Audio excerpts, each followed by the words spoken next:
The clothes were not new, but they were very good. I shone like the morning sun. But the books gave me more pleasure than the clothes. I had never been too keen on dressing up. It called for hard scrubbings with octagon soap suds getting in my eyes, and none too gentle fingers scrubbing my neck and gouging in my ears. In that box were Gulliver's Travels, Grimm's Fairy Tales, Dick Whittington, Greek and Roman myths, and best of all, Norse tales. Why did the Norse tales strike so deeply into my soul? I do not know, but they did. I seem to remember seeing Thor swing his mighty short-handled hammer as he sped across the sky in rumbling thunder, lightning flashing from the tread of his steeds and the wheels of his chariot. The great and good Odin, who went down to the well of knowledge to drink, and was told that the price of a drink from that fountain was an eye. Odin drank deeply, then plucked out one eye without a murmur and handed it to the grisly keeper and walked away. That held majesty for me. Of the Greeks, Hercules moved me most. I followed him eagerly on his tasks. The story of the choice of Hercules as a boy when he met pleasure and duty and put his hand in that of duty and followed her steep way to the blue hills of fame and glory, which she pointed out at the end, moved me profoundly. I resolved to be like him. The tricks and turns of the other gods and goddesses left me cold. There were other thin books about this and that sweet and gentle little girl who gave up her heart to Christ and good works. Almost always they died from it, preaching as they passed. I was utterly indifferent to their deaths. In the first place, I could not conceive of death, and in the next place, they never had any funerals that amounted to a hill of beans. So I didn't care how soon they rolled up their big soulful blue eyes and kicked the bucket. They had no meat on their bones. But I also met Hans Andersen and Robert Louis Stevenson. They seemed to know what I wanted to hear and said it in a way that tingled me. Just a little below these friends was Rudyard Kipling in his Jungle Books. I loved his talking snakes as much as I did the hero. I came to start reading the Bible through my mother. She gave me a licking one afternoon for repeating something I had overheard a neighbor telling her. She locked me in her room after the whipping, and the Bible was the only thing in there for me to read. I happened to open to the place where David was doing some mighty smiting, and I got interested. David went here and he went there, and no matter where he went, he smote 'em hip and thigh. Then he sung songs to his harp a while, and went out and smote some more. Not one time did David stop and preach about sins and other things.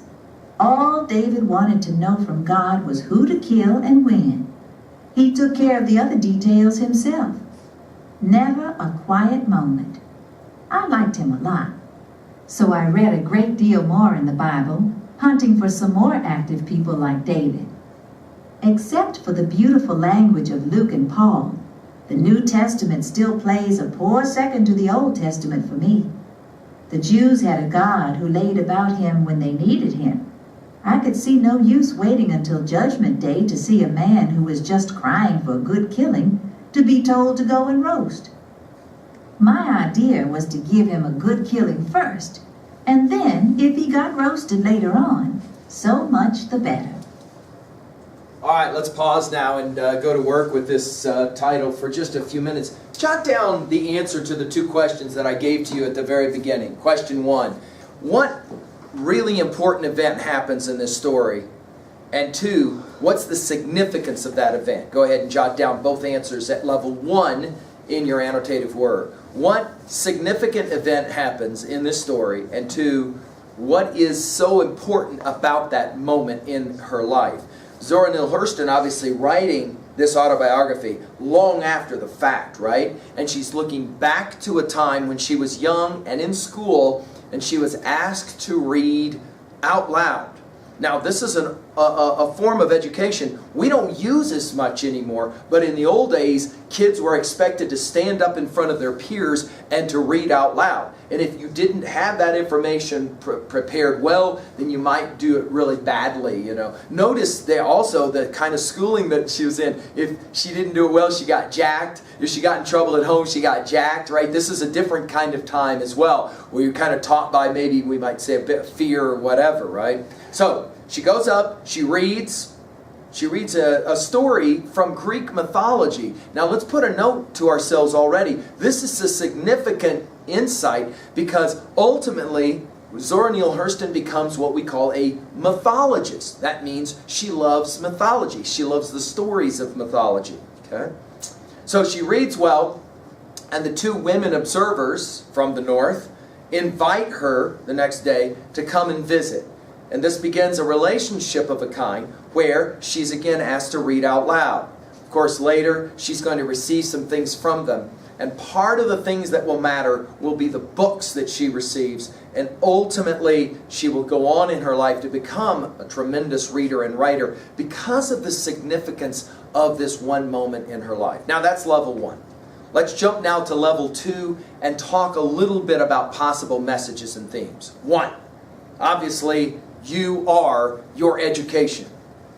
The great Frederick Douglass made this point that if you are not educated, you are a slave to ignorance. Right? So the challenge in this text is to recognize that education was the key that unlocked the door to a whole lot of dreams.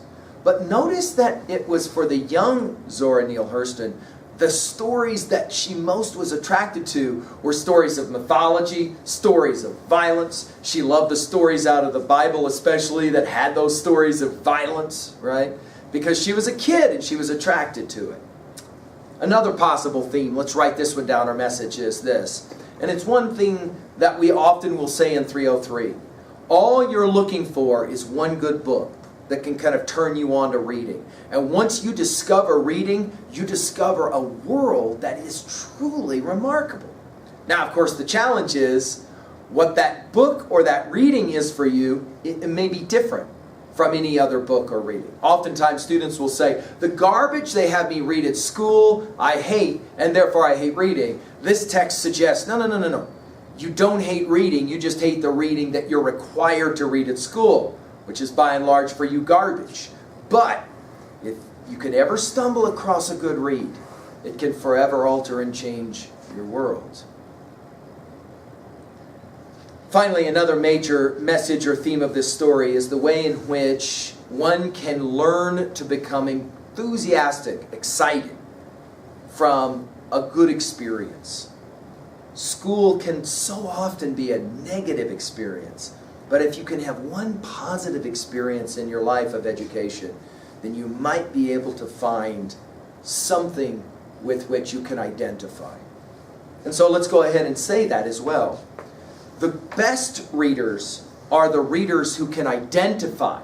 If we were to ask it in regards to our levels of reading, we would say it's not enough to read at level 1 and at level 2. To be a good reader, you have to read at level 3. You have to be moved by the stories. You have to identify with the stories. You have to be able to relate to the stories. Notice that in our text here, this is kind of what happens.